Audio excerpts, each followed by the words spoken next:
The recording that I sent of the last one? Oh, good. I Okay. think so. Okay, good. Good. I figured out how to do it. Nice job. Yeah. So smart.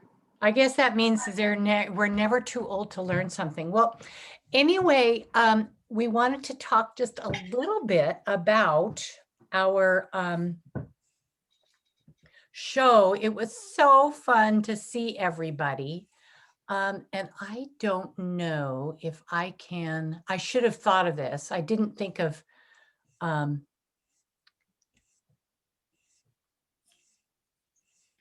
getting, oh, here's one. I'll do this one.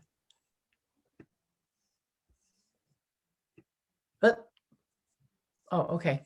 I'm going to do some screen sharing today because Patty sent us her work. And Patty sent us her work. And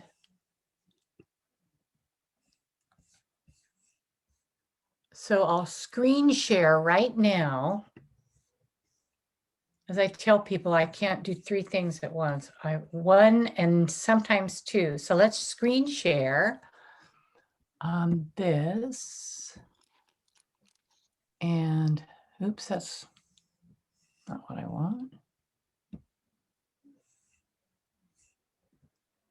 What do you see? Oh, okay. Oh, good. Good, good, good. You can just see all my pictures. Yeah.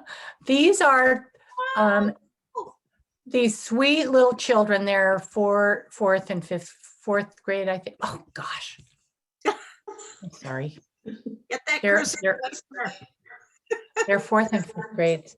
But this is a little girl. This is Kate, and she's kind of the she's responsible for all this working with the kiddos because she just loves art. So she got a couple of her little buddies. This is Vesna. What a cute name, Vesna. And this is Hazel. And it was so fun to get to meet them in person. But here's little Kate's rainbow trees, and here's her Boojum forest. And some of you may remember the Boojum forest. I had them do that too, and they did pretty good. And here's Mary Jean's, which Mary Jean is going to tell us right now the exciting news about that.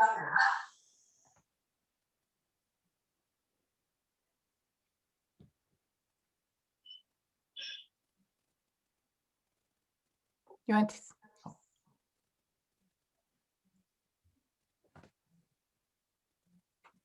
We don't hear her. There you. So I was in California, and I wasn't going to put anything in because I wasn't here, and so Katie said, just send me the picture of it, which I had on my phone. So I sent it to her, and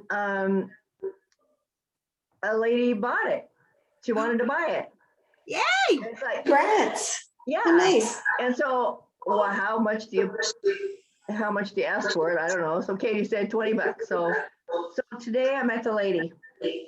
Well, the funny thing was I came home and saw the original picture, and you know how we are, I don't know, I'm kind of frugal. And so I used the backs of a lot of the pages, and on the back side was the real bright one that we had done. We tried different colors and things. And so she got a twofer. And so I guess you have to be careful when you're doing anything, if you're doing it at the back or not. I thought that was kind of strange. But she's doing it. She was going to give it to her husband tomorrow for his birthday. And that's like, oh my gosh. I had not a clue. So there you have it. Is that the story, Katie? Yeah, that's great. It's a bit astounding. It's a bit astounding, and she's just really thrilled to see more work that we do and everything. So Yeah. Yeah, So, that was fun. thanks, Katie, or something for my $20. Yeah. So here's Vesna's, no, this is Kate's, this is Vesna's Boojum Forest. The kids got into this Boojum Forest. And here's, I'm not sure if this is Hazel's or not. But anyway, they all like the Boojum Forest. So anyway. And somebody's birds are there. Yes, yeah, there's the little bird. Oh, that's what Hazel did. And she did that in so many different configurations. I know Sarah, little Kate, excuse me, her mom's name is Sarah. Kate sold some to relatives, and other people have said, I want to buy one on Facebook. Oh. So Kate is, she's sold more than one painting, Mary Jean. Wow. Cool. So did anybody else from our class put some paintings in? Yes, Sandy put in. Here right behind Sarah is Lynn's. It was the Winter Forest Shadow one that that was an advanced one. That was the next step. And right behind Hazel is Debbie's pears. No, this is Debbie's pears right behind Vesna. And here is Debbie's, those of you that will remember the Under the Bridge, the Florence Bridge. I don't know if, I know you did it, Lynn. So. That was the advanced class that did that, yeah.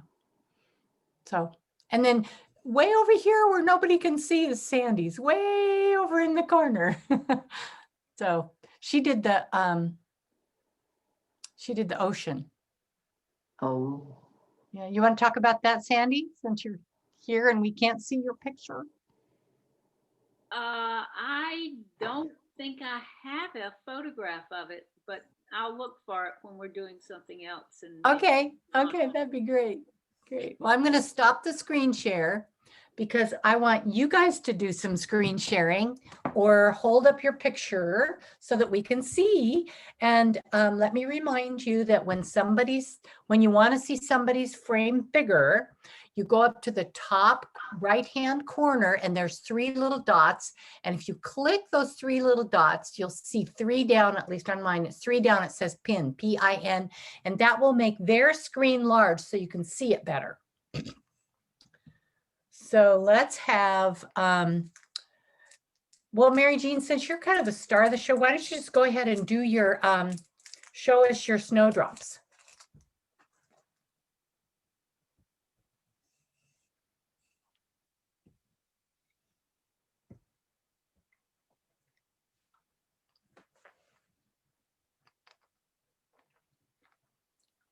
Oh. So I had quite trouble practicing and doing it and stuff. So this is what I ended up with. I finally figured out the wetness of the water. So I just played with that. So I'm not tickled with it at all, but I got those blooms down, I think. You did get them. Yes. Yeah. And anybody want to say anything else they notice about this? I love the background. I like the splats. It's like fireworks. They are splats. Yeah. Oh, that's another way you could use those. Use that technique is with fireworks. The little green breeches part turned out really well. You had little white tips on the bottom. I think that's just how I wanted mine to look. What did you call them, Marcia? The little green horseshoe. They were called these guys? Something breeches. Yep. Yeah. Oh, okay. Yeah. I don't know the flower very well, and so I didn't quite know what to do with it. Looks great. Well, I like the softness of the flower and the light that you've got coming from the left. You really can see the depth there and that it's a 3-dimensional thing. You've got a good eye. For painting for 10 lessons now, look at you go. Yeah, it's fun. It's fun. Okay. Thank you. Great. Thank you. That's great. So Linda, you want to share yours? Some of us have seen it on Facebook. Well, I'll show you the one I did in class first. It's not finished because I wasn't really happy with it. This is what it was.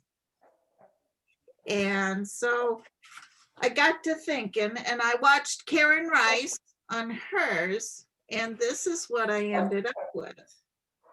Oh,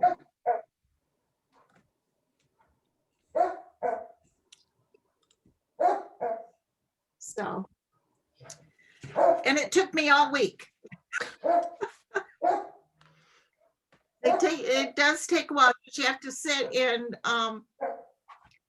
fill in the white spots, you know, that you miss, even everything out. And that was fun. You just have to watch your colors Linda, And those are not- great colors. That's and not lovely. do the rock and roll, you know, where it's all wet, because you can get it all running together too much and it turns out mud. So you have to be careful with that. And you have to be careful with your darks, not to get it too dark, because then you'll disappear everything. So that was my fun for the week. Good. Oh, I love that you guys worked so much on it. Okay, so let's unpin. Lynn. How about Lynn? Do you want to share yours? Great, but anyway, here it is. Can you see it? Mm-hmm. Oh, look, you've even got the mat on it. Boy, doesn't the mat finish it, Lynn? Oh, yes, it does, because then I had to do this because I had to go use the other gator board that I had this on. So I had to do that. Yes. Hold it up just a little more. Look at the shine, you guys, on her. Hold it up tall there, Lynn. So, Yes. because we, I- yeah. and Oh, I don't know why I didn't read my instructions, and instead of using gray, I had used green. So I'm sorry about that. no, I think that looks really pretty. No, I like it. Thank you. Yeah. Anybody else want to say anything about hers? Oh, sorry. I like the beautiful deep colors. I think they're very rich looking. Thank you. Yeah, the dark background really makes the snowdrops Thank you. Pop. just Yeah. pop out. Well, very impressive, Lynn. No, I was talking to a friend and I said, gosh, I just feel so awful. I'm always the bottom of the pile when I look at everybody else's beautiful work. And she said to me, how many other 92-year-olds are doing this? And that put me to thinking, you know, I'm just so happy that I can do something, you know. Mhm. Yep. We all want to be you when we grow up. I don't think so. You know, you all want to walk. I can't walk. So we have our problems. Yes. Well, you have many other great qualities. Okay, let's see who's next.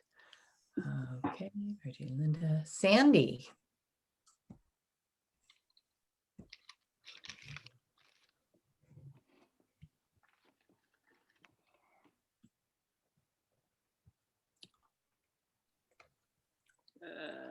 Oh, I see it there.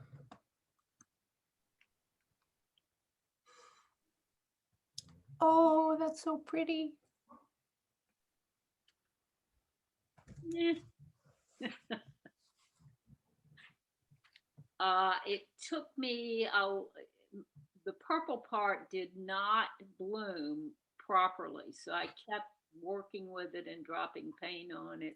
The top, I like the bloom that I got on the top that just kind of bloomed on itself. It's just, all it is undersea green. Hmm. It just kind of turned into something that looks, I don't know, is that a bloom? Would you call that a bloom, what I've got with the undersea green at the top? Yeah, at the top left. Uh-huh. I don't know. I don't know if we need a name, but I like it.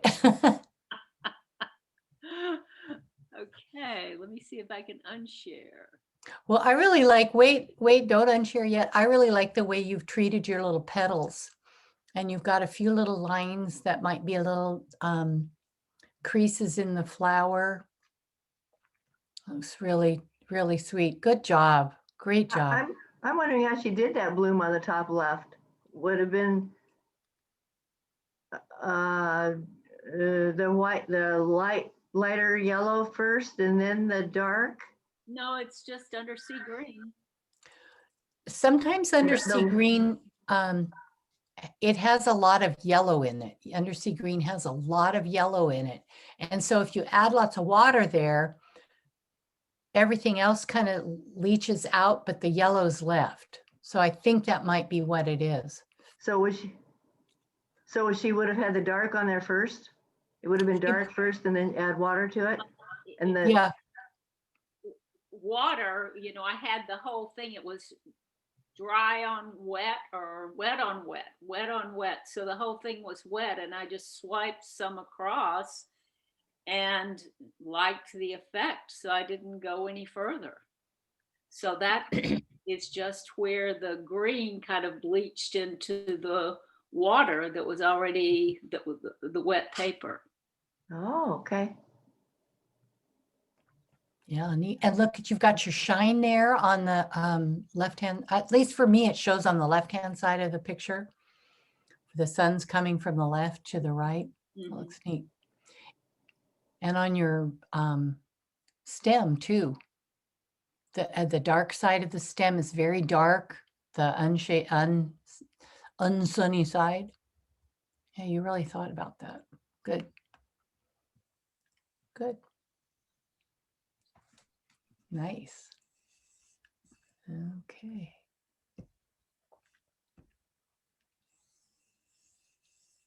Okay, Marcia.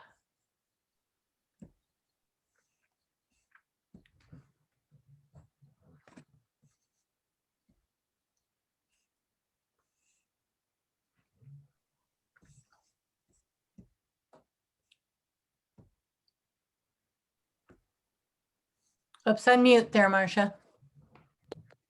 Sorry, I was saying this was really kind of the science project you talked about, because when I first did it in the morning, the green was really, really light. It just didn't look good at all. And I didn't really have time to start over. So I just wet down the whole page on top of the colors and just started sort of painting over the top. And it was kind of a mixed bag, a few blooms, but a lot of lines too. You've got some good shading there in between the two petals that are right near the cap. That looks great. Yeah. And your little breeches.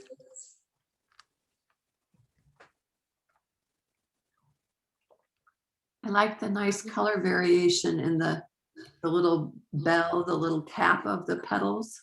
The brown, it's kind of a golden. Mhm. I think you did your the color in the background. You went through all of them really nicely. Yeah. What's that called, Katie? I don't know what that's called. But Well, it's called not making a foxhole is what it's called, right, okay. is what I call it. But I know that's not right. But when you look at it, you see that green go all the way from All the one way side through. of the stem to the other. Right. Colors are great. I love those colors. It actually helped doing it the second time over the top, getting a little more consistency, because I was paying more attention then to getting them the same color on both sides. So I wouldn't recommend it as a technique, but it helped. Good. Hey. Okay, so let's remove the pin and let's go to Kasum. Are you there? I know you just got home from work. Hi. Hi. I'm here, but I don't have anything really to show. I mean, this is what I did last time, but it looks pretty bad because I didn't have any of the masking tape. Uh-huh. And the colors did kind of get mixed in everywhere. How I couldn't find Moon Glow. I went to the Oregon art supply store, but I'll order. Maybe I can order it online. You live in Eugene? Yes. How do you feel about coming and getting a blob from me? Free. Like I said, I ended up buying two tubes accidentally. Okay, I can come buy one from you if you maybe. No, you're not going to buy it. I'm just going to give you a little cup with it, with a blob in it, and then you can order it. And I would order from Mary Artist. Okay. Because they're local kind of, McMinnville, and they're so fast and so good. So you'll get a little blob from me that will last forever, and then you can reorder from Mary Artist when you need more. All right, I'll do that. Thank you. So you've got my phone number. So just let me know when you're coming by, or let me know where you live, and I'll drop it by. So. Oh, you're welcome to come, but I'm happy to come pick it up. Okay. Okay. Well, we'll talk later. Okay, good.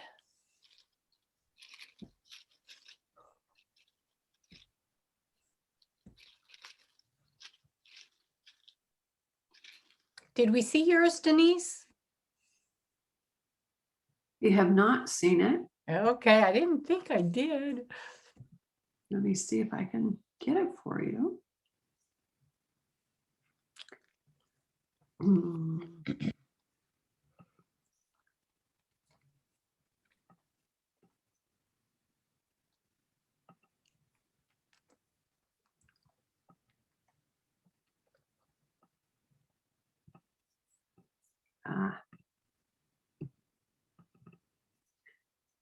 Got too many things in the way.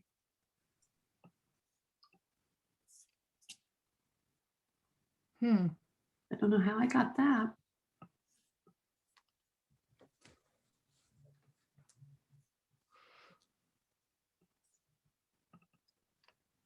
I think it's under, yeah, there you go.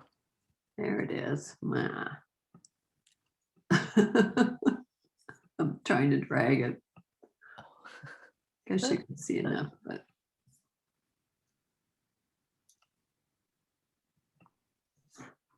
Oh, there you go.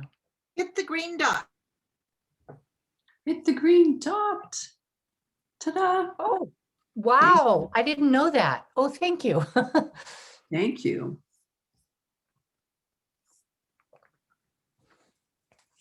You got some blooms. I did. Mm-hmm. I kind of had to do a little wetting and going over myself because my whiteout fluid was really clumpy. You can see rough edges on my petals. So I went back and tried to fix a little bit, decided it wasn't that important. Yeah, I went back and did quite a bit of fixing with my whiteout fluid too. And I can show you how I do that.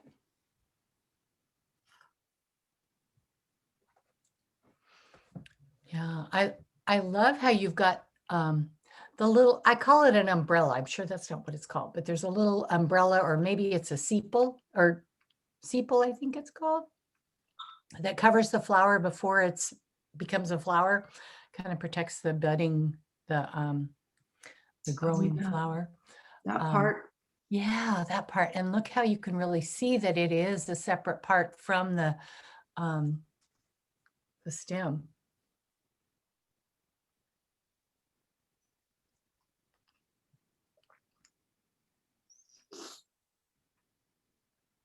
Yeah, and I like your little, you kind of used a green there too, greenish black. Lynn was worried about her green, but I think green looks fine too there, Lynn. I think that works well, but it looks like you used the moon. Did you use the moon glow, Denise? I did not. Oh, is that lamp black or Payne's gray? Neutral gray. This is black. Okay. Mm-hmm.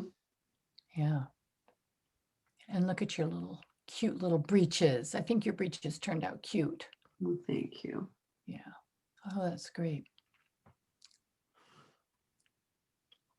Good. So now I want you to think, anybody else have anything for Denise? I like her. I like the top especially. It's just kind of blended in like that. I don't know if there's any bloom. Well, there's some blooms in there too, but it just kind of really looks marbly or Mhm. Yeah, I like the top better than the bottom. Yeah, nice. thank you. Yeah, I think most of you, from what I was kind of reading into what you were saying, most of you like the smoother look. And it is hard to get those blooms. And as soon as you try to do a bloom, you learn how to not do a bloom. So maybe that's part of our lesson, is that doing a bloom, when you try to do a bloom on purpose, then you learn how to not do one by accident. Mhm. So I'm going to show you, here, let me remove the pin. I'm going to show you Patty's work, but while I'm showing you and getting ready to show you, I want you to think of 1 or 2 words that would tell what you learned by doing this. So while I'm trying to get this organized, you're going to think about how to, what 1 or 2 words. So it doesn't have to be very big. So Patty wanted you guys to see this great commercial rubber cement picker-upper. Oh, there it is. It's called Graphics Rubber Cement Pickup, and it works so much easier than using your thumb or something else, and it won't disturb the paper. So she wanted me to share that with you, because she's been for 2 months trying to deal with it without that. So here's her snowdrop practice. And I love how she's labeled. This is another lesson. It's a lesson on labeling what you were trying to do. And I think, oh, and she wrote down the Karen Rice YouTube channel too. So this was her practice. And I like the way she's got her green kind of going through the flower this way. It's not an expected way to make a continuous background, but that's neat. Then let's look at her good one. Yeah.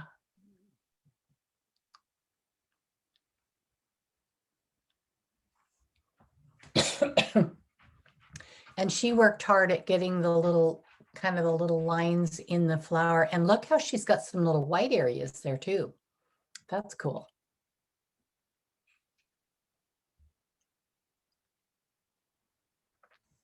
And here we have some sun shining kind of reflections there. That's great. Yeah, so anyway, there we go with Patty's stuff and our sweet little kiddos. We'll stop sharing. Okay, so here's what we're going to do today, and you might want to pin this this picture. But before we start that, I forgot to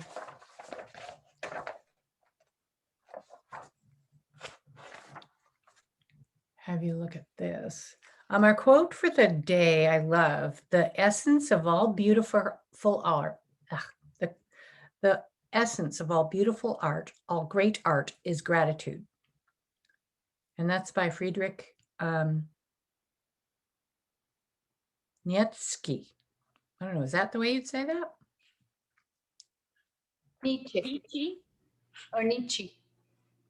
Nietzsche, okay, cool. Friedrich Nietzsche.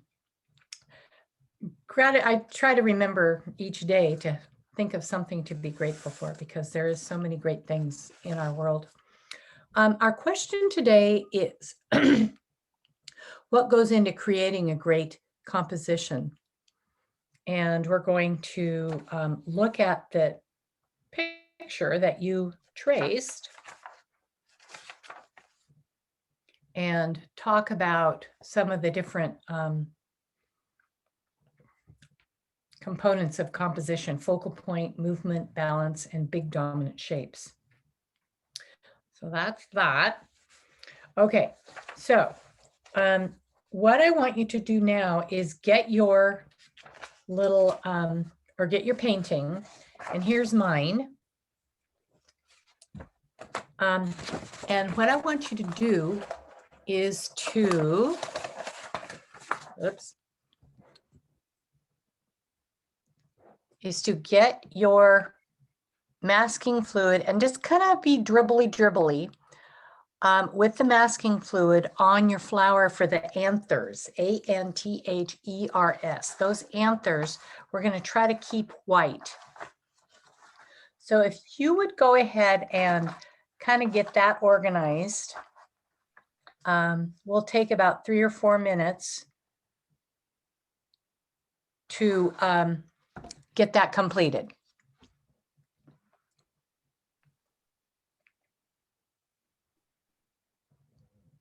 Are you talking about just the little dotty things or the lines, the stemmy things as well? Okay, good question. On mine, my masking fluid is kind of bluish. And when you look at the flower here, notice how this is pretty white. And you're going to want to make sure that you keep that white. And the only way you can do that is to mask it out, or at least in my way of thinking.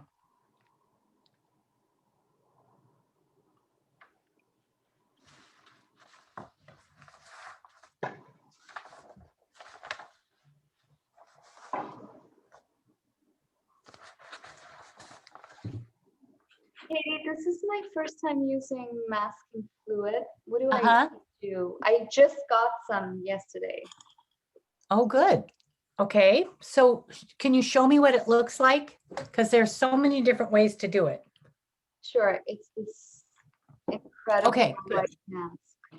Okay, so don't shake it. That's one of the things. Okay. And so you'll open it up and you can use, I've got a skewer here that I use sometimes.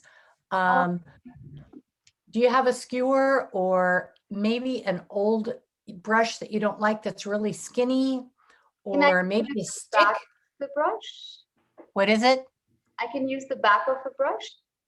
Absolutely. Perfect. That's a great idea.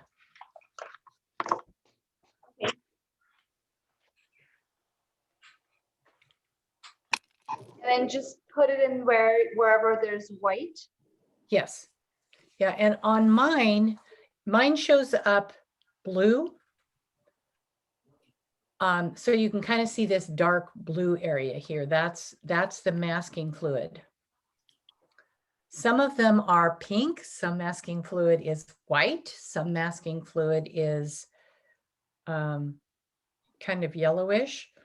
And they usually do the tinting of it so that it so that you can see it on your paper. And so you're just putting it in the center of that big flower, that's it? Yeah, just kind of squiggly wiggly it around. It's kind of like those trees we learned how to make with squiggly wiggly. You want a really wobbly little line there. Okay, thank you. Absolutely.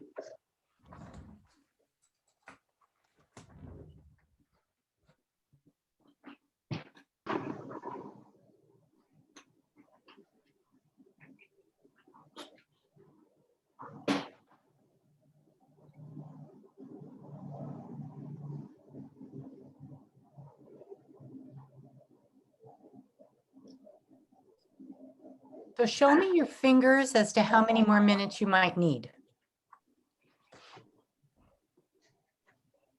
Okay, thank you.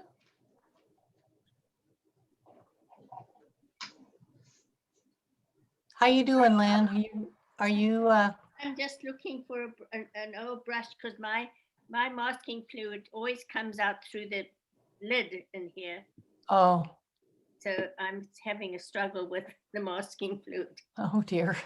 Oh, I'm Okay, sorry. I will find something in a minute. Here's a brush, but it doesn't matter.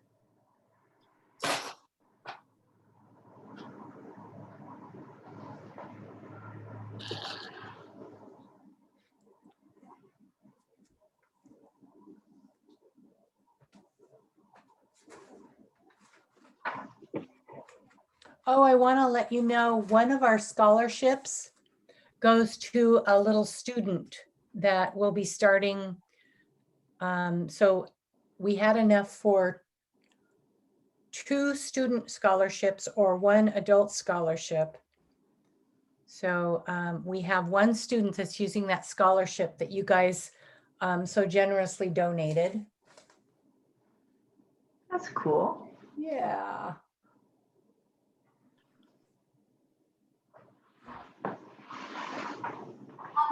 I missed that, Katie, the donation. Can I donate for 1 scholarship? I can send you an email on it. You can if you want, but yeah, but don't worry about it. Oh, I'd Maybe like next to. time. Your classes are so wonderful, and you don't charge much at all. Like, I'm happy to pay for 1 more Okay. student. Well, you could go into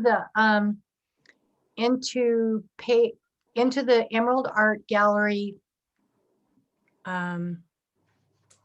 website and Okay. go to the classes and pretend like you're taking the children's class.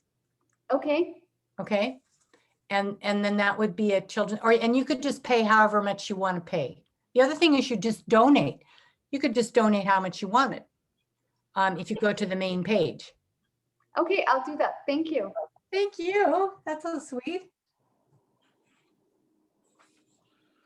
Okay, let's go ahead and set this aside. I know, Lynn, you're probably racing to catch up, but I'm going to talk while you keep catch up, okay? You know me and talking, I have to talk a lot. Okay, let's look at this picture. This is just my copy, and I'm going to screen share again. See if I can find. I sent you guys a bunch of handouts on composition. So we're going to look at that. Let's see, screen share. We're going to look at those. It's called the painting planner. Yeah,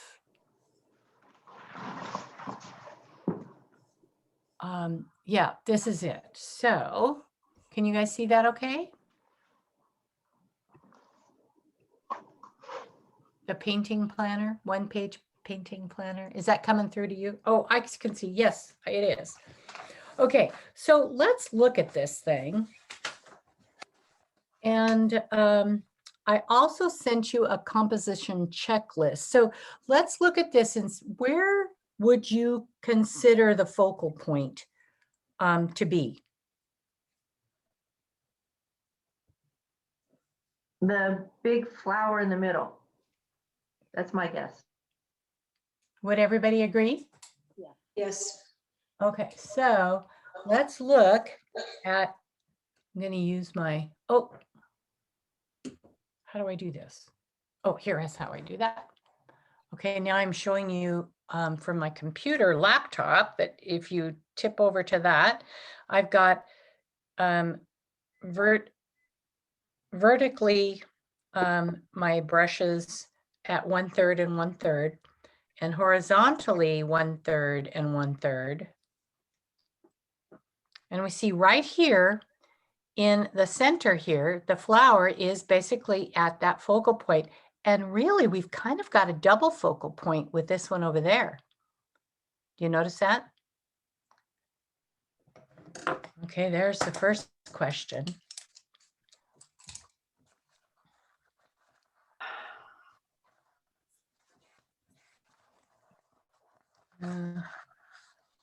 Okay, I need to tip this back up so I can see it. So the big idea or the focal point, What are some other key features that you're noticing that might be interesting when we get going on this? I noticed the little spines on the cactus. That'll be fun.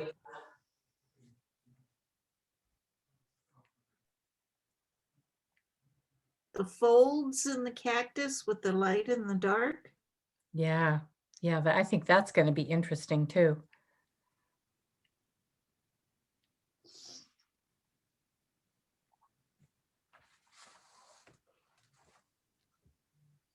Okay, how will this, what do you think is challenging here?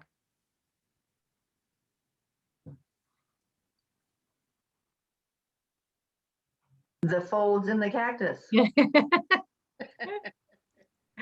Yep. I think it's going to be easier than you think. I hope. I was thinking there's so many petals to get the color all uniform on the petals, kind of. Mm-hmm.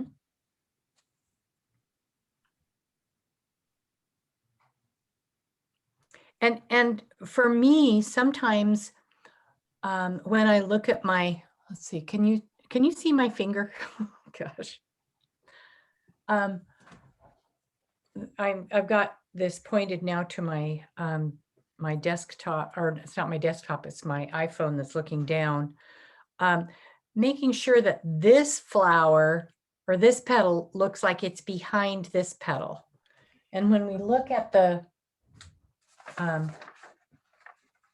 original, of course, I kind of changed the composition a little bit, but making this dark enough. And again, I was telling somebody before we started, one of the things that I'm having trouble with is getting myself to go dark. So see how dark this area right here is? That's so dark. Katie, can And this- everyone see? Can everyone see the picture? I'm Okay, not able to. let see me the just do picture. this. Okay, now is that better? See how dark it is right there? That's really dark, and it's really dark here and here. And look how black that is. Mhm. We just got to just get in there and be brave. Okay, so to me, that's what is challenging for me. Bluey Um, black. Say again? I say it's a bluey black, not a black black. Yes, ma'am. Yep. And look at this blue in here. This is really blue.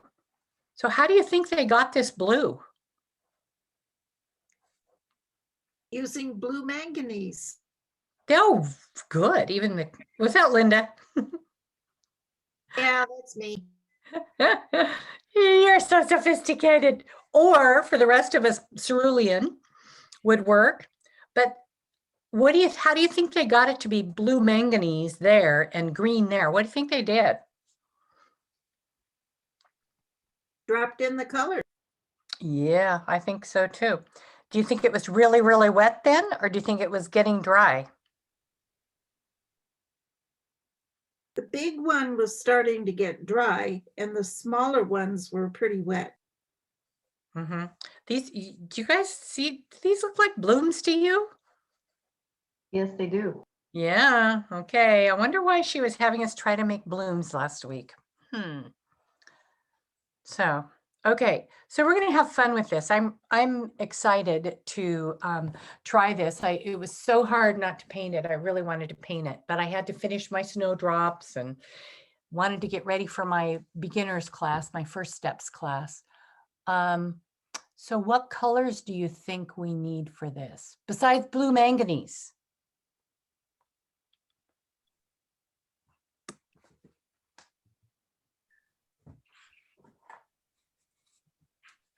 I'm going to use my my very cool red, and for me that is and I'm squirting him right now.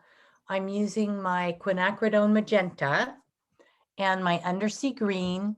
I'm also getting oh, I can't even say the name of this blue, but it's a really bright, cool blue. I'm going to get some moon glow softened up. So I'm just kind of getting those ready. And just because I love this color, I'm going to get a warm or a cool yellow. And my cool yellow is quinacridone gold. But whatever cool yellow you have will be great. Okay, so now I think what I want us to do now, how you doing, Lynn? Did you get your Yeah. masking fluid on? Just catching up with the cool, a cool red, did you say? Yes, a cool red. And I'm using all cool colors here. I kind of have a cool color fan. Okay, so I've got, what we're going to do now is we're going to do a little practice with the, so let me just show you what to do first. Grab my pencil. And I'm going to make a cactus here. And this is the pumpkin strategy. To make a pumpkin, you do kind of, Katie, can you switch screens? oh, that I'm we can sorry. larger? You are so right. Let's see, how do I do that? I need to stop sharing is what I need to do. Thank you, thank you. I so appreciate your reminding me. Okay, now you should be able to either look at either screen that I'm using, and we'll just make, what I'm doing is just, I forget what the name of this shape. Debbie will be able to tell us. It's a five-sided pentagram.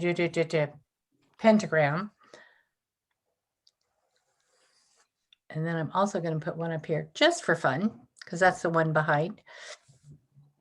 Okay, so you're just going to make a shape sort of like this and get your paint ready and a brush ready. And what I want you to do is just, after you've drawn it, just get it wet, because we're going to paint wet on wet.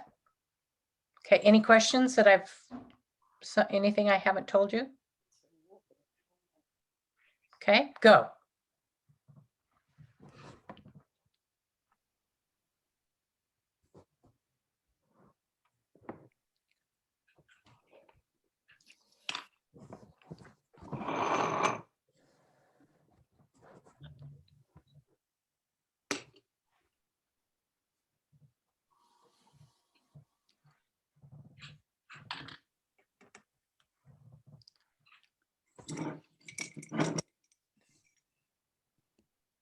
And you might want to pin the thing you want to see, the screen you want.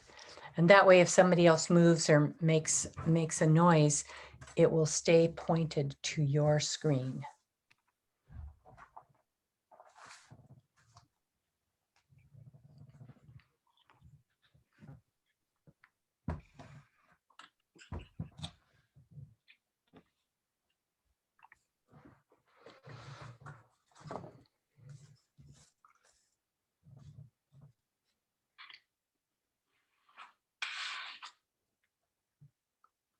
Don't worry about getting an exact looking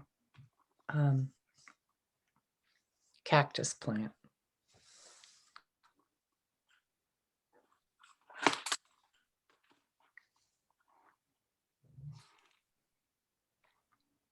So to get this wet enough, you want the water to be rising up just a little bit off the top of the paper. Not so that it's going to fall off or flood, but so that it's kind of bubbled a little bit.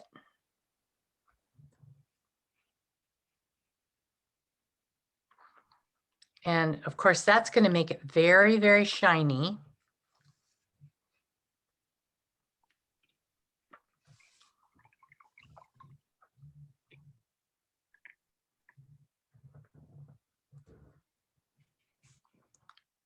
I'm going over this quite a few times, I'm noticing. It's been really dry lately because we haven't had any rain. So I think my paper's drier than it usually is.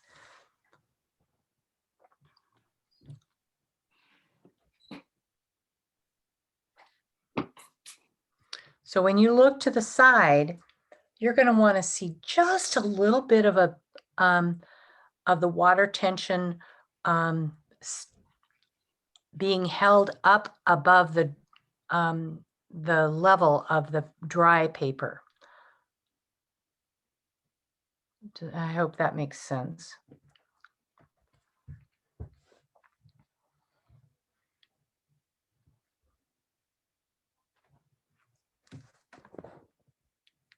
Thumbs up if you're ready for the next step.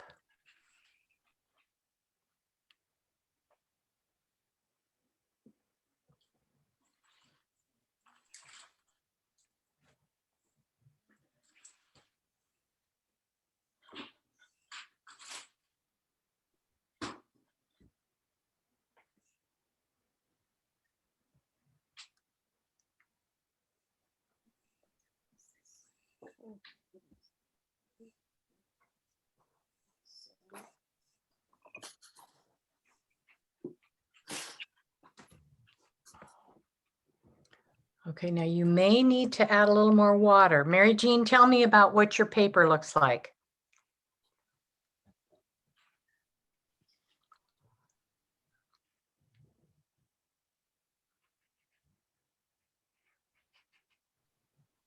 The cactus is still shiny, but I'm thinking, hurry up, Katie, hurry, hurry. It's gonna dry. It'll But dry. So Still what do we do if it's getting dry before we start painting? What are we going to do? more water on it, I think. Yep, put more water in. There we go. Okay, so I'm going to go ahead, unless there's some strong sentiments not to. I want you to watch this next step. Are you at a place where you can watch? Because you're gonna have to add more water in a minute, but I want you to watch this and it'll be good because that'll make your paper just that much more saturated. So what I'm going to do is I'm dipping into my little puddle of paint.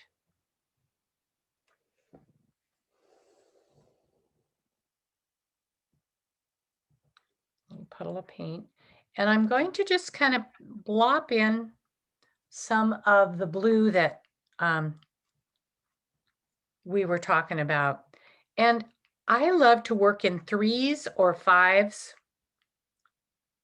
An Katie, odd number. all I can see is your palette, not your paper.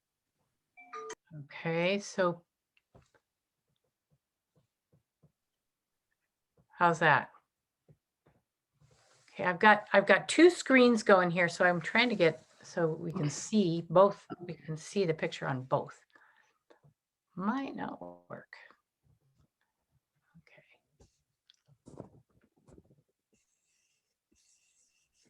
Oh, sorry. Yeah, I could have just switched screens. Sorry, Katie. That's okay. That's okay. We're all still learning this technology business. Okay, so now trying to unpin. I've got a couple people pinned, so I'm trying to unpin them. Okay, there we go. So notice it's still bubbling up at the edges. And now I'm going to go in. I'm using a sponge here today to wipe my paintbrush. Now I'm going to go into this undersea green and just put some undersea green here.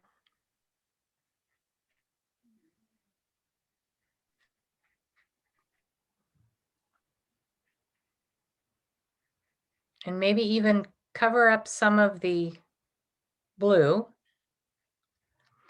And then try some of your yellow.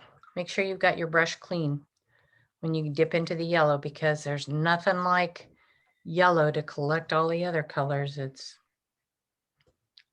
So again, I want to put my yellow in at least 3 areas, kind of in different parts of the area. Oop, I just did 4, 5. So there we go. Okay. So now let's just go back in and kind of fill in with some more green. Maybe move the paint around a little bit. That's already there, so you don't get it too flooded, because mine's pretty flooded right now.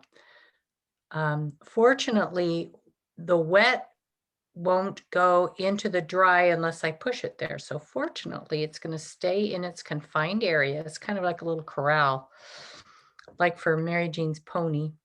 And because this is bubbling down at the bottom, and you can see this little river that's coming kind of here. So I'm drying my paintbrush and then just kind of picking it up, picking that extra water up from the paper. So it's not so wet, because I really got this good and wet. How's your paper doing? Is it still wet enough?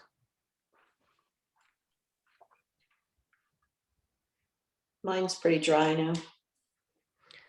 Okay, so now wet the whole thing again.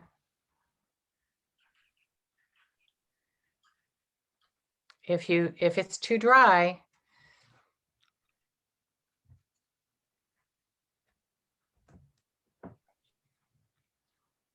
I'm even adding some more blue back in because I want it to be bluer.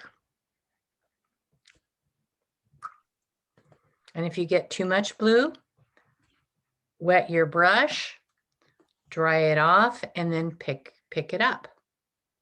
So it's not too blue.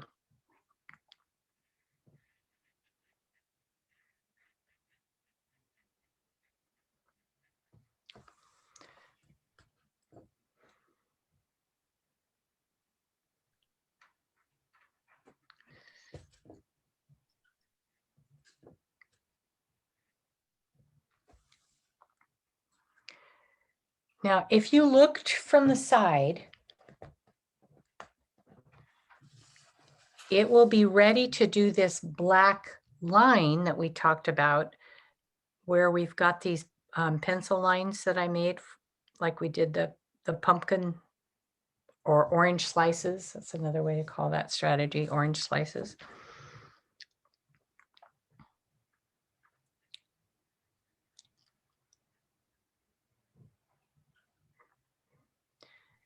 If it gets to the point where it's just dull,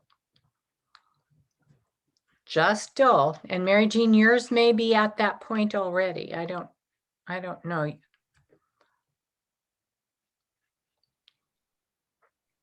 Still has a little shine. Okay, good. So when the shine's gone, that's when you're going to, of course, I keep adding paint into mine because I want it to be darker.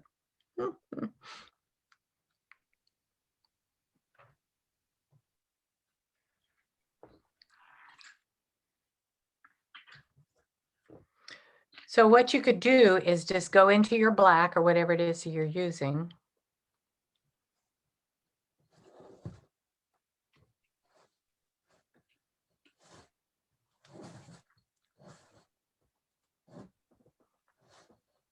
There we go.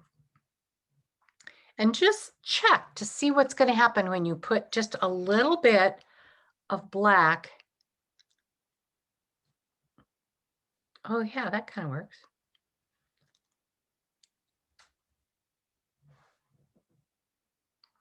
I think I want to take that black and add some green to it because it looks kind of stark. So what I want to do is pull that up by getting a dry brush. Pull it up, and instead of making it black, I'm going to try this line with green. I kind of like that better than the black. What do you think? And it's not a solid line. In other words, don't make a line like this unless you want to. Don't make a solid line. What I think looks best, at least, is to go a little ways, then lift your brush, go another little ways and lift your brush. Just make each little way a different length.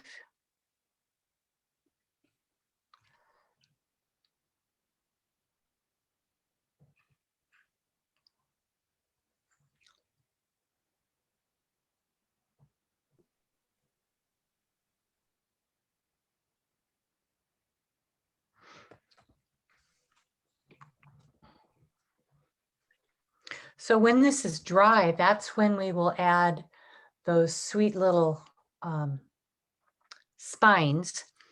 And you could use a permanent skinny Sharpie pen. You could use a micron pen, but just realize that the micron pen is going to get ruined pretty fast, as will the Sharpie pen, because the paper is rough. And it kind of makes it hard on the nib. But you have to wait till this is totally dry. Otherwise, it will blade into the rest of your painting.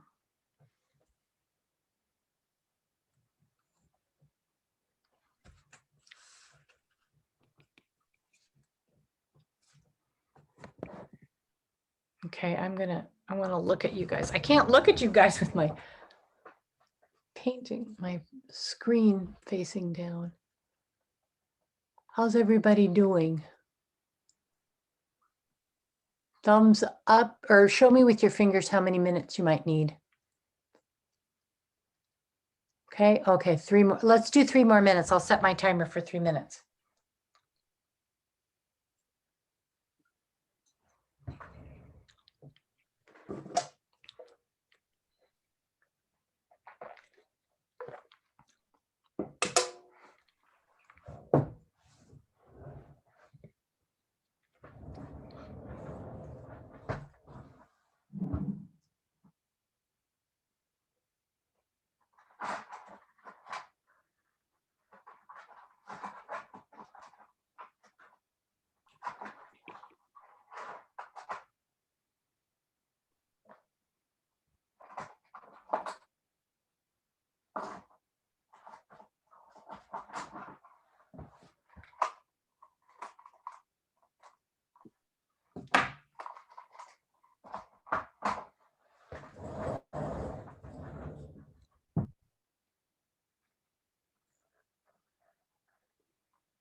Now, because I can, and looking at this, I'm thinking, gosh, I'm going to see what's going to happen if I use Hooker's green instead of with my undersea green, so it's not quite so dark and depressing looking.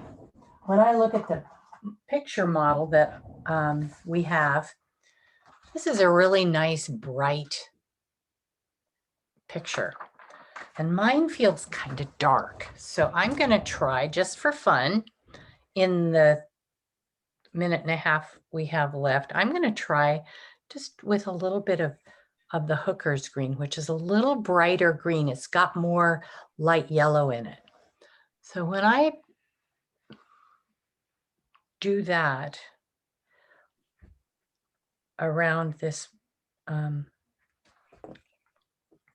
edges of this paper, I'm just kind of checking out the color. So I'm going to follow Patty's example of naming my colors, dating my paper, and this is our practice sheet for Cactus practice. Ha. Naming it, and then I'll put it on a ring. And I have developed a shorthand for my colors, undersea green. And we've got Hooker's green. That's this bright, bright yellow. I call that Hooker's green. GR is green in my book. So I'm going to try just putting a little Hooker's green and a little undersea green together and seeing what I get.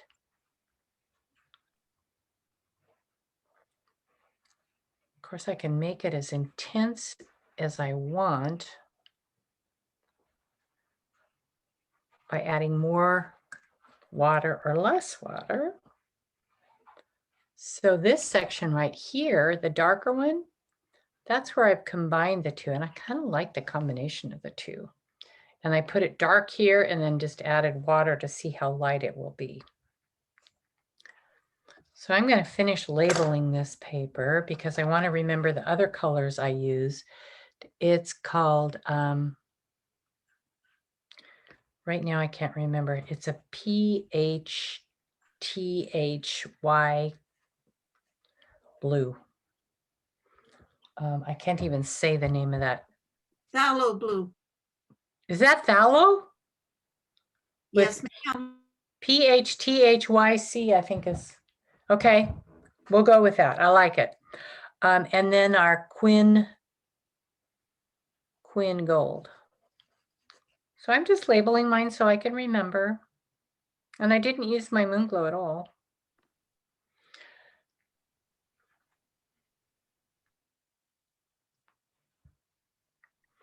Okay, so there's my practice. Is that feeling better, Mary Jean, to know what to expect of your paint a little better?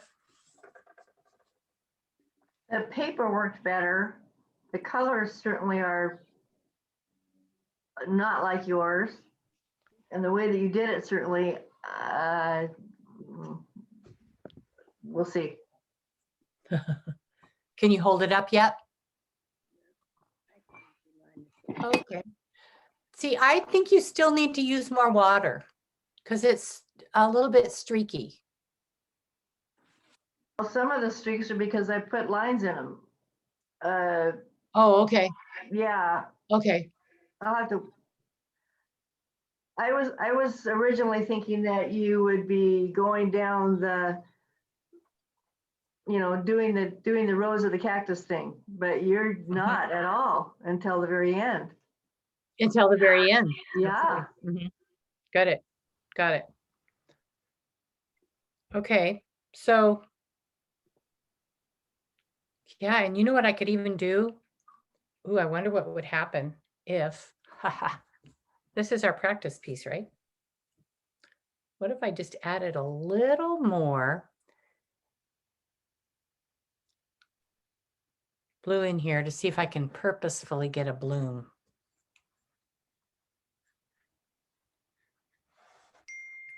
We'll see. We'll see. We'll see. I don't know if I want to bloom there or not, but it kind of looks good on the painting they did. And the thing I'm liking about their painting is their green is a little more cool than the undersea green is a pretty, I said I like to use lots of cool colors. And the green that I've been using, that undersea green, is a very much a warm green. So I think I'm deciding I'm going to use this, a combination of the Hooker's green and the undersea green.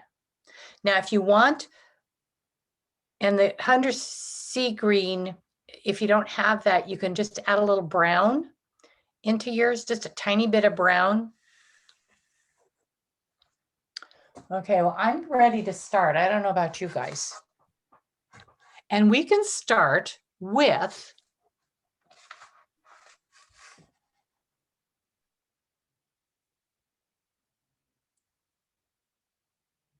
let's see, I'm thinking, let's do some talking about this some more.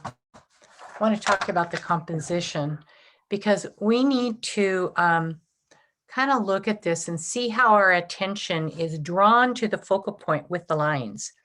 So if you look at the lines here in the cactus, they kind of point up to this focal point a little more than,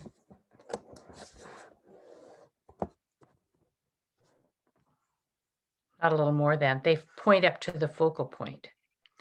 And the lines in this cactus kind of point up to this secondary focal point. Do you feel like there's movement here?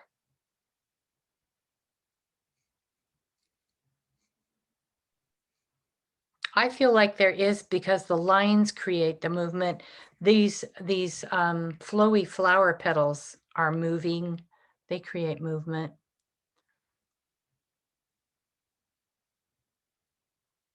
And if we're looking at composition styles, this is a cantilevered upside down L. In the advanced, or in the next steps class last term, we talked about the difference. There's the alphabet composition styles, and every letter of the alphabet is represented in a different kind of composition. And this is kind of the L, but it's an upside down L.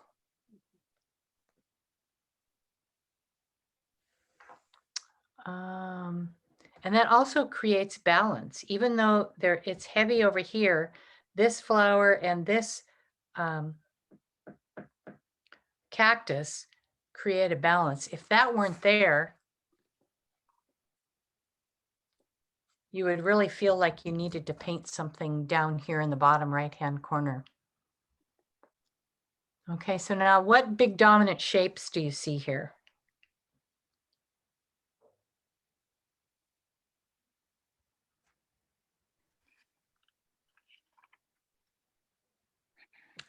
I'm seeing a radial shape where we have a center and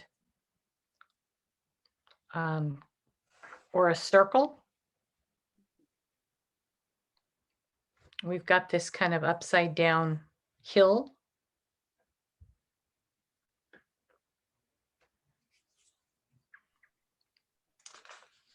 So whenever you're planning a painting, or whatever I plan a painting, I try to think of my main things are my focal point and pointing to the focal point with my other lines. That's one of the things I think about. I think of balance. I think of threes, but right here, look at this. This is 4. 1, 2, 3, 4.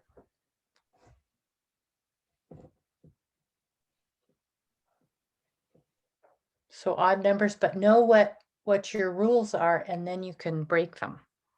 Okay, so anybody have any questions before we go on?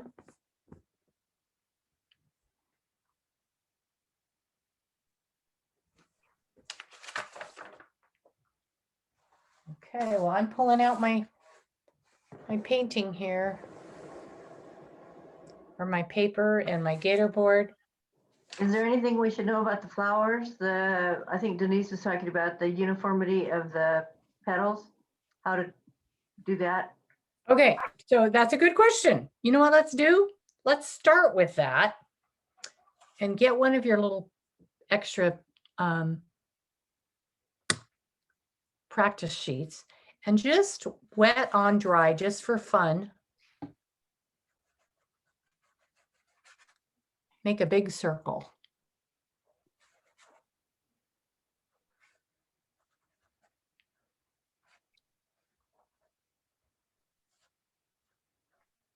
Because that's what we're going to do with our flowers. We're just going to do this big flower.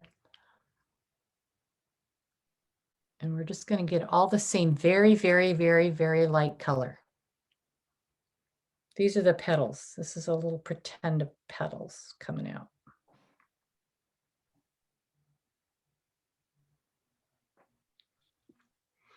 And then we're going to practice. We're going to go in after we've got the whole thing painted, just a very, very light color.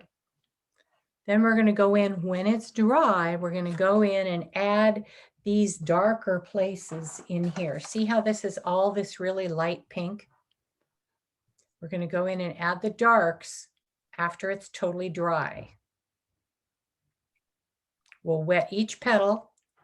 Then after it's dry, then we'll wet each petal one at a time.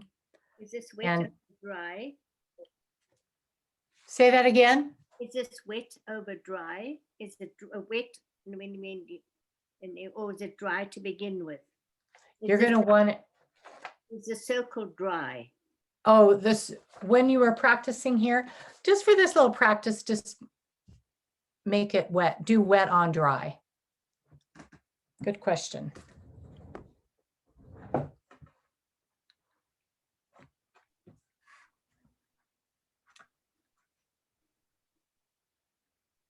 So we're just going to set this to the side too. When you're done with your little weird circle, looks like a coronavirus.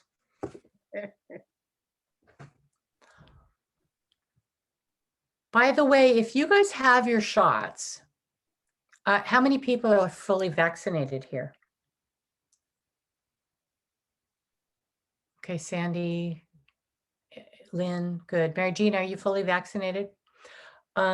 My mom lives in a care facility, and one of the CNAs chose not to get vaccinated.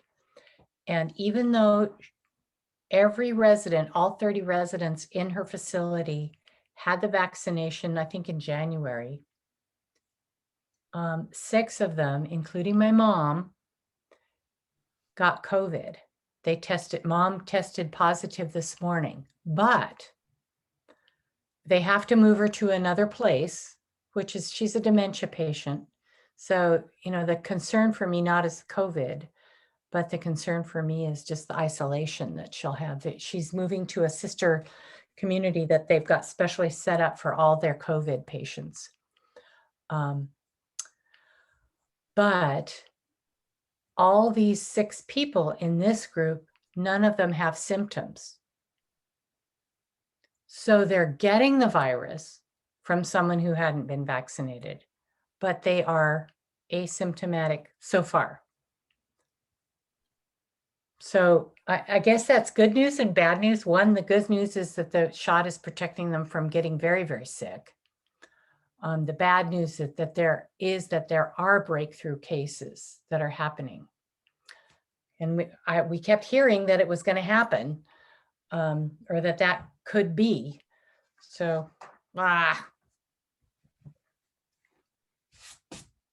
anyway, my poor mommy. Being confused. So Lynn, count your lucky stars. My mother's 92 also.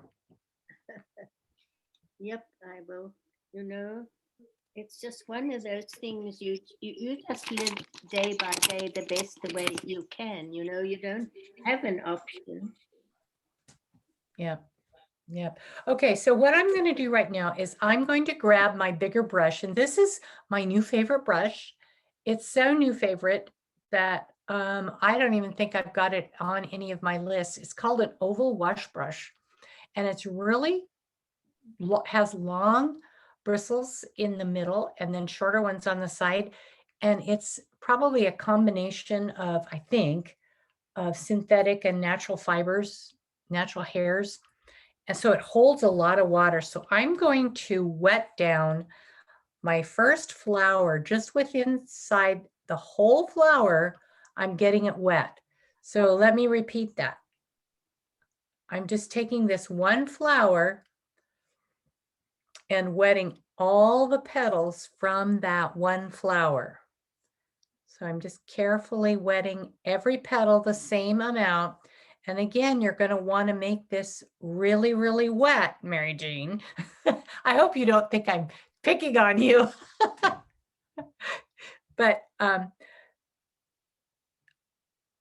you've got to make sure it's wet enough so that it... You're talking about a big drawing now. Yes, we're talking about your big one. Good point and good question. So I'm just kind of starting out at the very end of the outside petals and just making it wet enough so that it's bubbling up above the surface of the dry paper. And I'm going to have to do this a couple times because the paper's so dry. Our environment has been so dry lately because we haven't had any rain. We're used to having a really wet environment. So I'm going to probably go over this a couple times before we're done. But I want the water to stand up above the, oops, sorry. I want the water to stand up above the surface of the painting so that it's nice and wet. And it kind of bubbles over the top. The surface tension of the water is held away from the dry edges, and there's enough water that you can kind of see it bubbling up over next to the dry paper.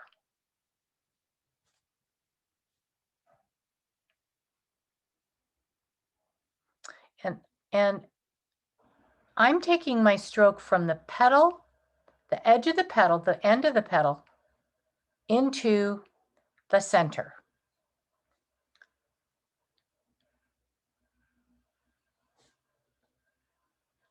And the reason I'm doing that is because I can get a better point. And I'm not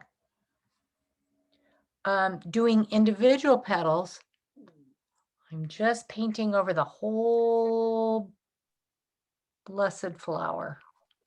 All the petals, treating all the petals all the same. These are like siblings. Not fair. He got more water than me. So every petal needs water.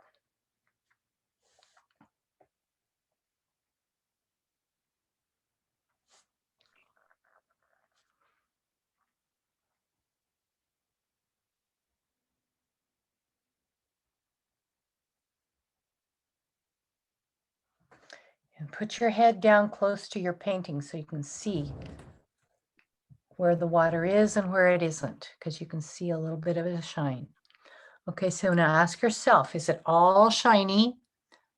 Is it all kind of just lightly bubbling up over the top of the surface of the next to the dry paintings?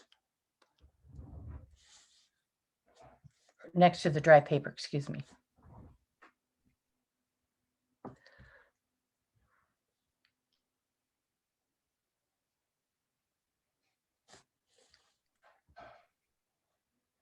Okay, I'm making sure I've got it nice and wet. Now going into my nice wet paint, I want to get my lid and put some of this magenta,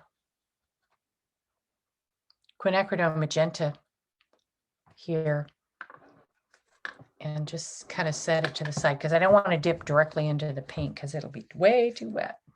Okay, so just very lightly, I'm putting the paint right where the water was. And again, treating all these petals like siblings. Everybody gets the same amount of paint. And you don't really need to jump back into your paint very soon because you should have enough water that you can just drag the color around on the paper. If you can't, then you need to make it more wet.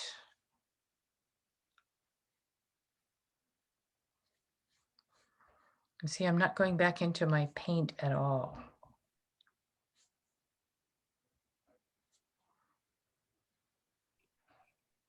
And I hardly even have to paint because the water will pull the paint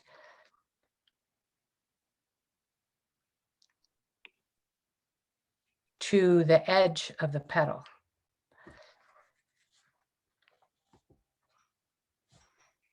And I can even rock and roll it a little bit.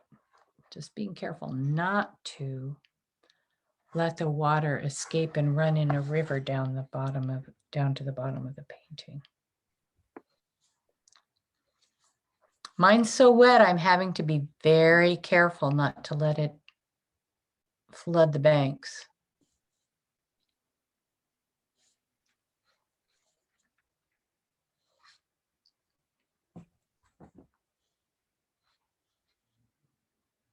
In fact, now I'm just dabbing my brush on my sponge because it's got too much water there. Okay, now I've got half my flower done, and now I'm finally going back in and getting more paint from the little yogurt lid that I have.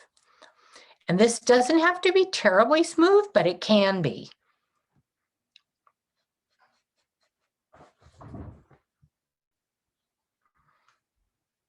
I'm going to leave this one petal very light.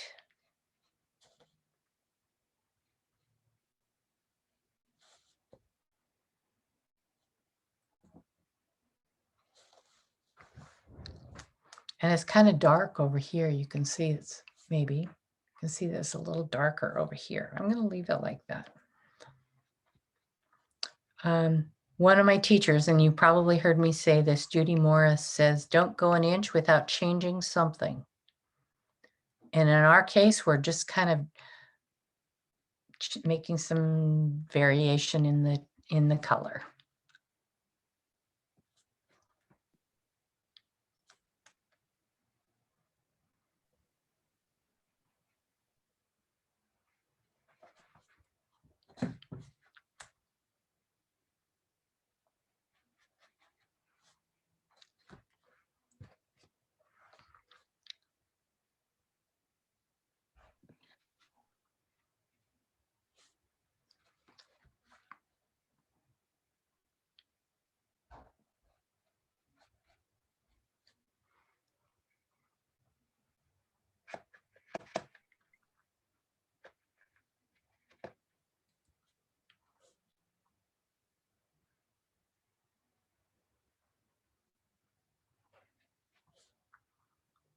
So I don't know if you can see what I've done, but I went back in and got a little more paint because I was running out of paint.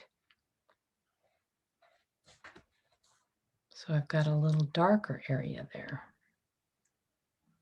which I think I'll keep it a little darker there.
I do not understand this sometimes.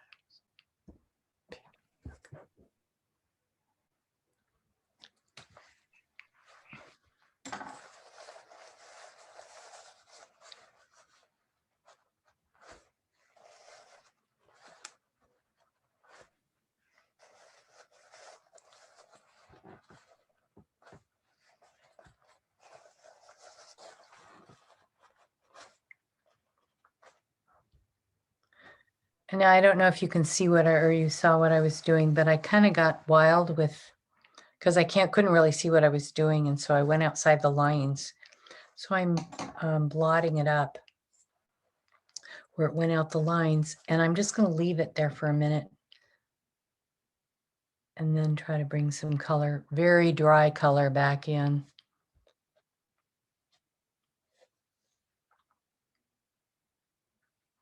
This is why when you work, you can twist and turn your board or your painting anywhere you want. I'm kind of stuck with it right here because of the space.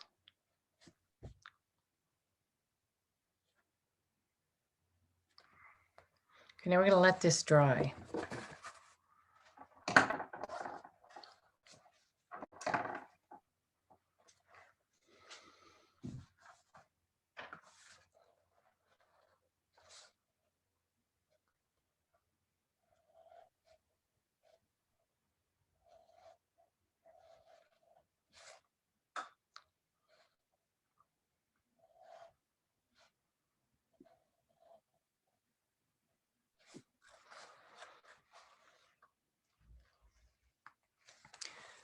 So how many more minutes do you think you'd like to have before we move on? Let me put you back on gallery so I can see everybody.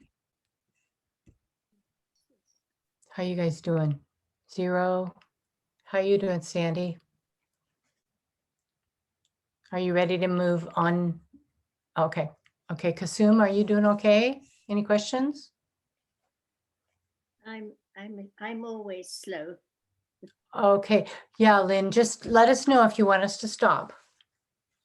No, you carry on. Okay, because I am recording this because your mom or your daughter wanted to do this cactus too. So you guys maybe can work on it later together. Yeah. And you can tell her how to do it. Now, Katie, What's that? you can move on. This is Sandy. Okay. Okay, great. Well, so what I did is I grabbed my my coronavirus and I made a shape with kind of a petal shape, kind of like this petal right here. I don't know. Okay, so I this part right here is going down deep into the flower, and I brought it around like that. So here's that petal. Does that make sense? And then I put this one underneath it. Okay, so here I did that one. So I want you to just make this shape, because we're going to practice. Oh, we're going back to the circle. Yeah, we're going back to the coronavirus. Yep. Okay. So I can just stop there because it's fine. Okay.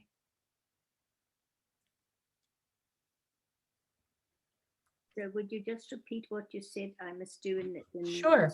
Sure. If you look at the picture of the cactus that we are working on, one of the petals comes up from deep in underneath, in the center there. So this is a petal that comes deep from the center and comes all the way up pretty high and comes around. So you're going to make this kind of shape. I don't even know what I'd call this shape. It'd be better if I had a word for it, but I don't. So if you just kind of use your pencil and just glide it along, maybe you have copied that off, and you're going to make that shape right here. You see how I've kind of made that shape. And then the other shape that goes along with it, there's two more shapes, is this one that's kind of tucked underneath it. And it looks like a V, kind of a fancy swimming V.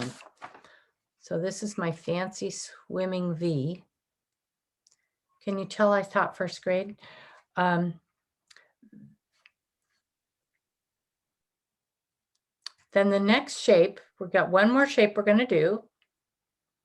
And then we're going to do, basically this is a sideways D, but it's really skinny. This is a skinny sideways D. Okay. Okay, so what I want to show you how to do is I want to show you how, notice right here how dark this is right here. It's very, very deep in there. And then it's kind of medium, and then it's really light. So let's just get this center shape wet.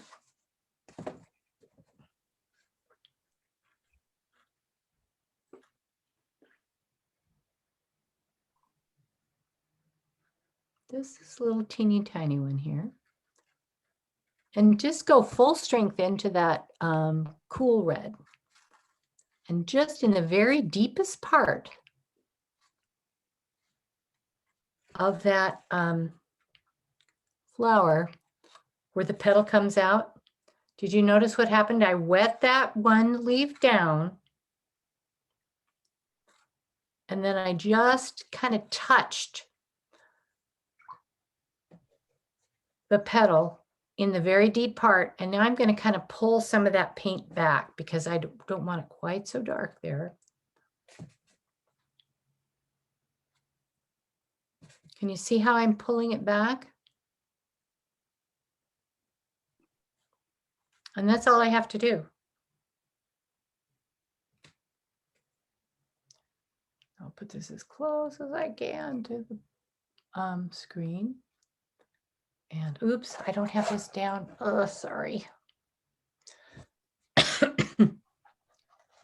So what I did here was like that. Okay. Now, if we were to go ahead and try to paint anything else near this, it's going to flood. So we're not going to paint anymore. But this is what I wanted to show you, how to make this leaf, this petal curl and look like it's deep in there.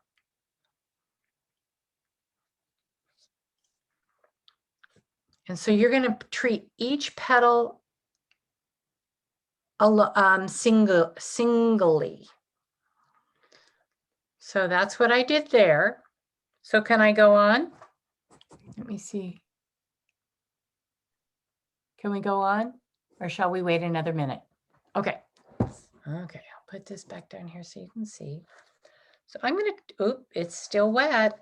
It's still wet. I can't play with that now. Can't play with it yet because it's still wet. I just touched it. Touch only with the back of your hand. I'm going to, because I want to keep painting, I'm going to go work on this part of the cactus. So I'm going to get it wet. And it looks a little pink. But that's okay because that will make the green just a little more, and not quite so wild in color. So grabbing another yogurt lid.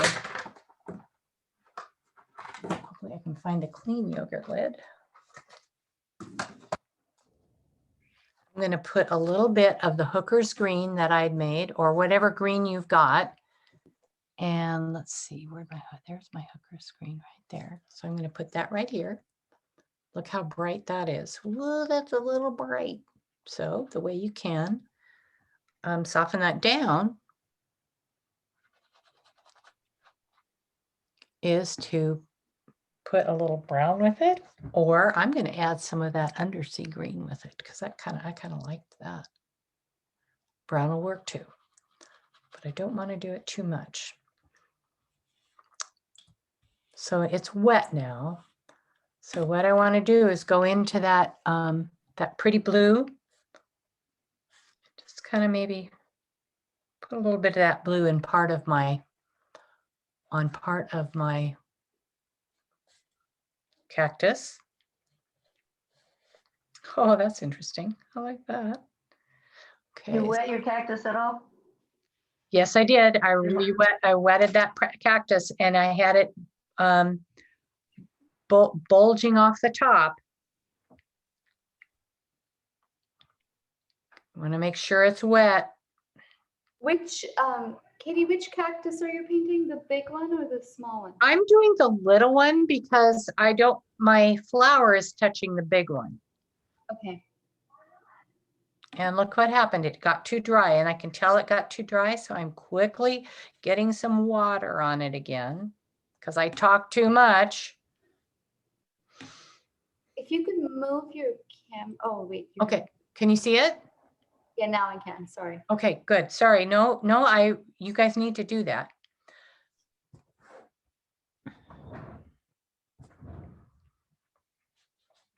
So now I'm going to go into the green. Oh, no, I want a little yellow in there too. Just a little bit.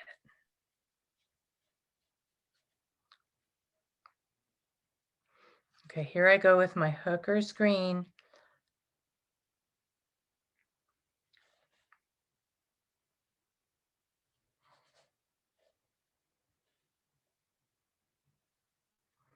And a little bit of the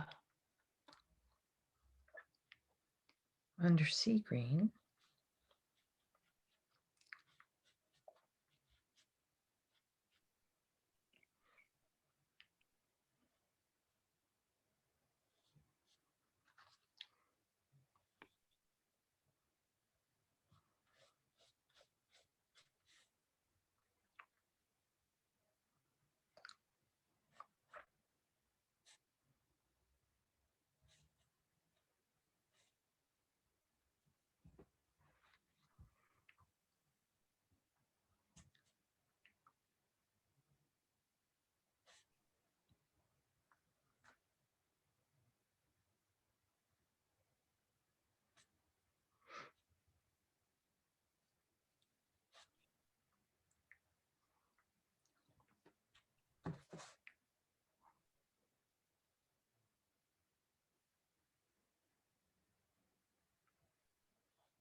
So this is our original, just our initial layer of color that we're bringing on here.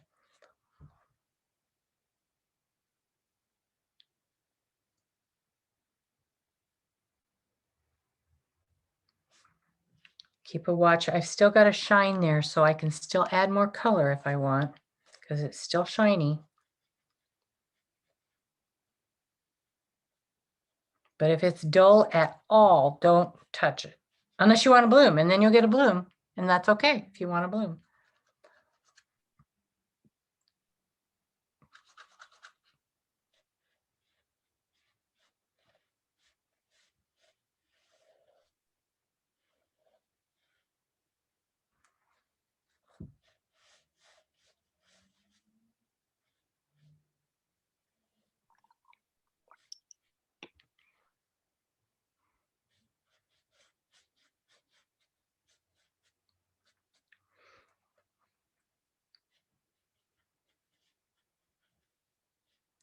I'm trying to keep it all equally wet.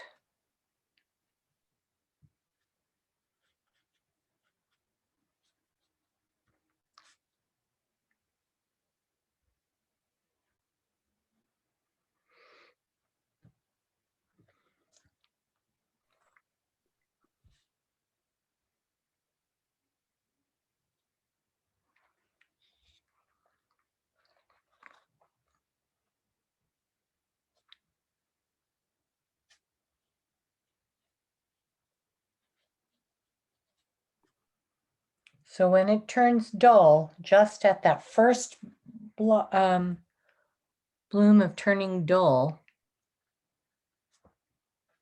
you can go in with the darker green, excuse me, darker green.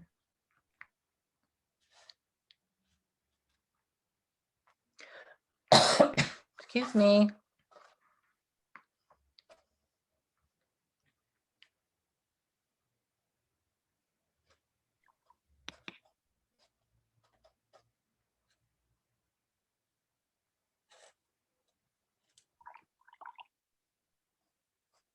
To create the sections that kind of fold in on themselves.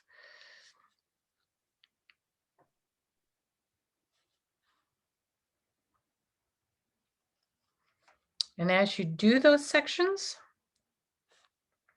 I'm trying to make sure that I don't make it a solid line.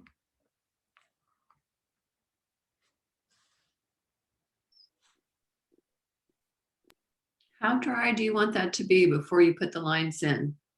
Well, mine just, this barely has a shine on it. Okay. I can see. And what I did is I kind of did it down here near the bottom Okay.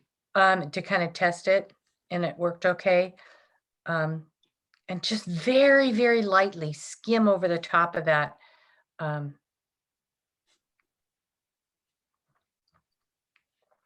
That paint. So, I mean, I'm barely touching it.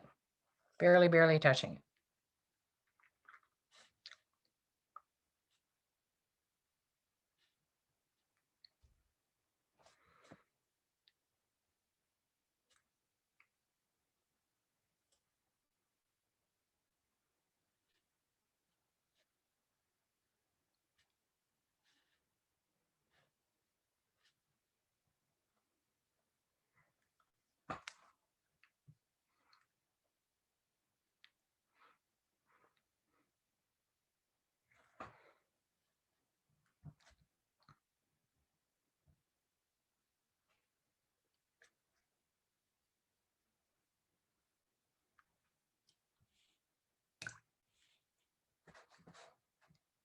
Okay, those of you watching this later, I want to pick my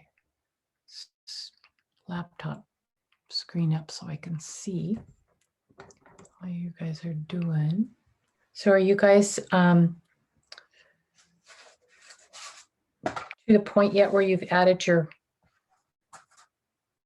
folds on your cactus? Katie, can you move it, your painting up? All we see is the flower. Okay, let's see if I can.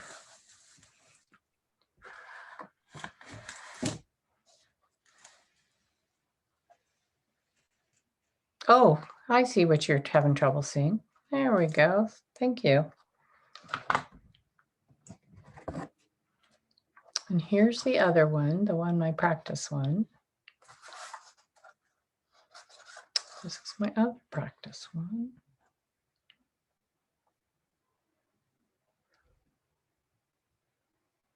I don't know. I think either one of these two color combinations would work. This one with the lighter green is a little happier coloring than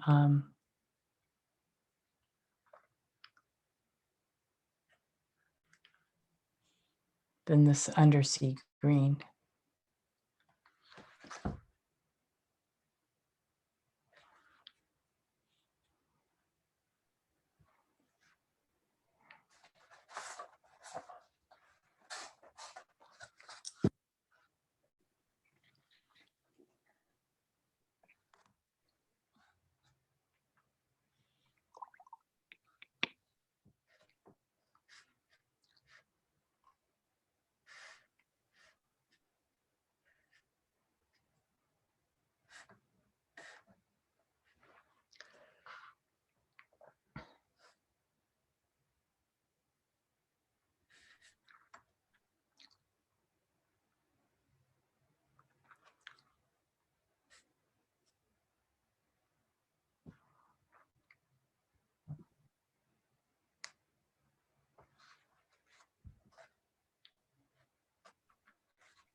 I'm getting an unintended bloom there. I better quit.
Hi, puppy.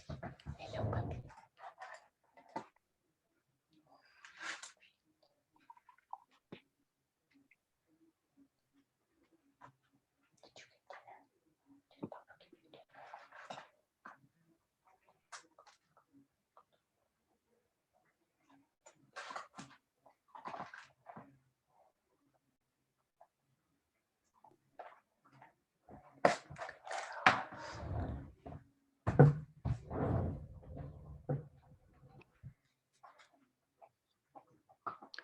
Are you guys ready to maybe look at our practice flower now? Again?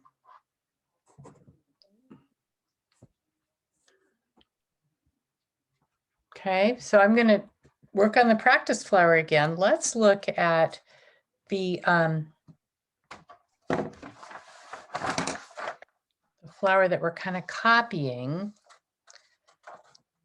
Now we've practiced this one. And the one above it and to the left, what do you notice about that one? Where is the color? I see a little bit of color here, if we're close enough, and a little bit of color there. So again, this time I'm still going to do dry, wet on dry. So I'm going to take and just making sure what I'm doing is just making sure I don't have too bright a color. Is I'm going to take this very edge, just get a little bit wet, and then rinse my brush completely, and dry it off.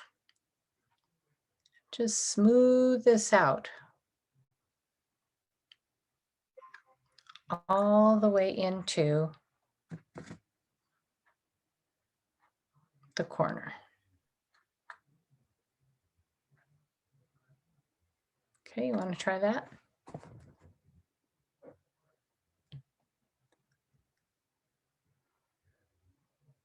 We lost somebody. Who'd we lose?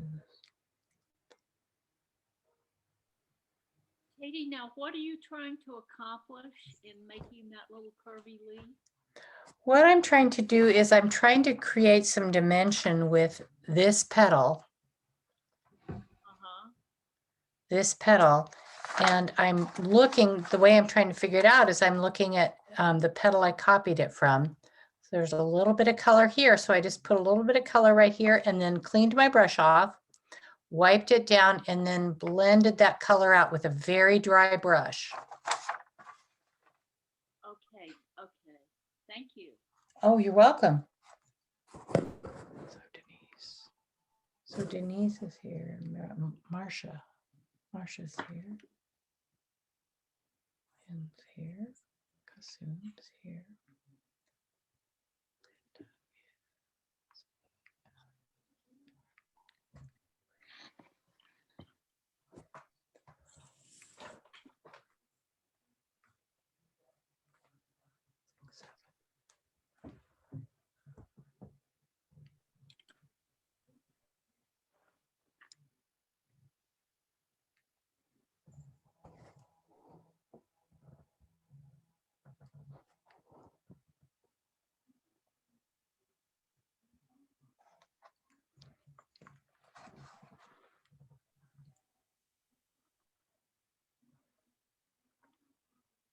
So what I'm basically trying to do is to get you to study the picture and petal by petal, decide where the color is, put a little bit of color there, and then rinse your brush off, dry it out as good as you can, and then to blend the color out. Is that coming through to, is what I'm saying making sense?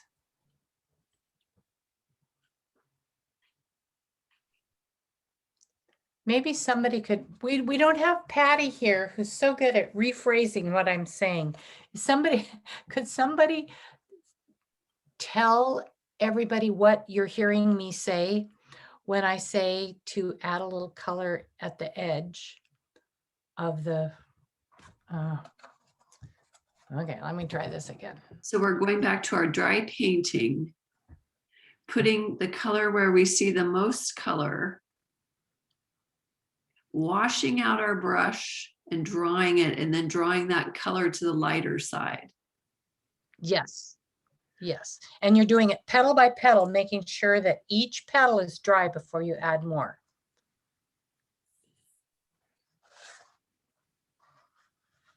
Yeah, I didn't print my colored picture thinking, oh, I don't want to use all that ink. So you really have to have a good picture to go by. Well, now here's what you can do. An even better way is to do it black and white, because then you really do see the values better. Oh, So yeah. print it off black and white and you'll see it even better. That's a good idea. Yeah, so do it black and white, and then you are really going to get a good idea of where it's dark and where it's light without the color influencing your eyes. Katie, why don't you point out on that picture the particular petal that you demonstrated on the example? Okay. So can you see, pin this screen, whatever it is, pin the screen so you can see it very big. And this petal right here, let me put it even. This petal right here is this petal right here. And then this petal right below it and to the right is right here below it and to the right. Great, thank you. I have trouble with putting two pictures together, so that really helped me. good. No, good question. And thank you for that clarification. But in here,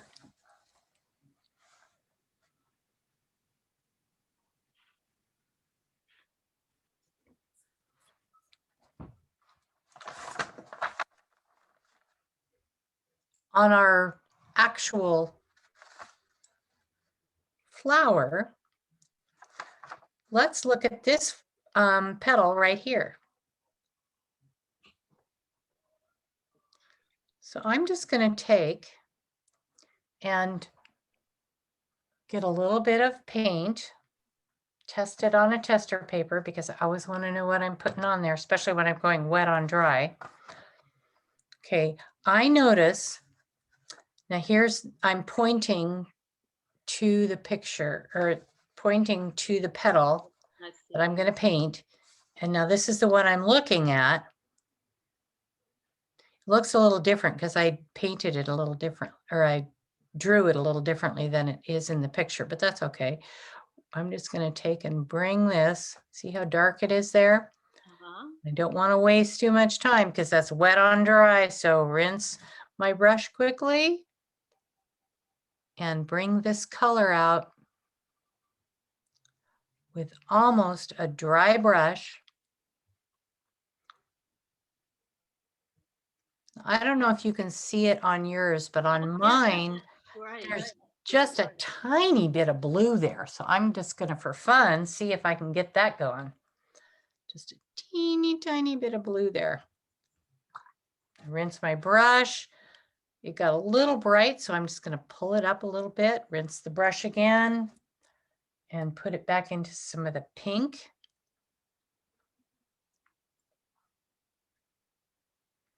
When you're working wet on wet, you have to work a little quicker because it dries faster.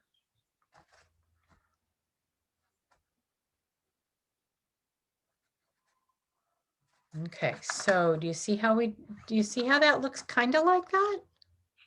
Yeah, great.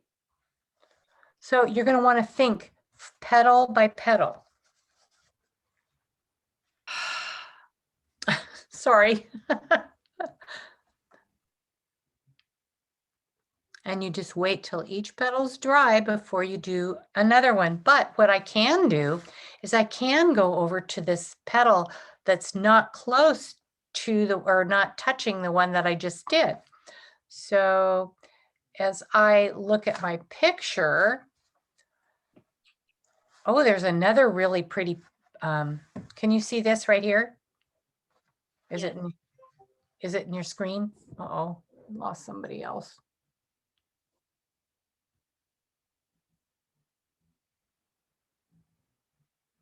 Okay, so here, let's make this one right here. Again, I'm just looking at my picture here. Can you see how it's really, really dark right there? It's got another Yes. Okay, so I'm gonna make this really, really dark. And then rinse. Bring a little bit of it down and then rinse again, dry it off.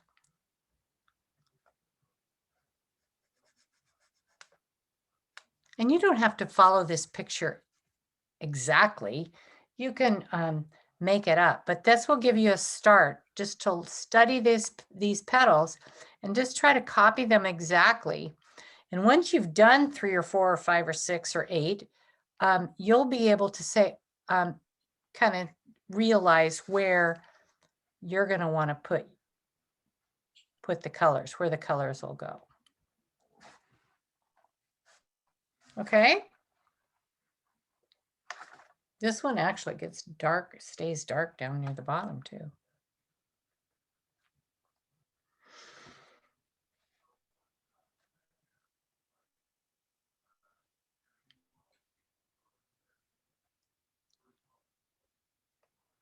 I kind of like the way that blue turned out there.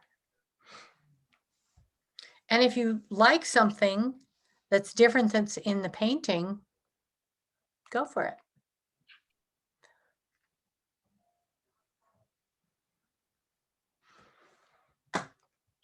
Okay, any questions? Because I need to let you guys go.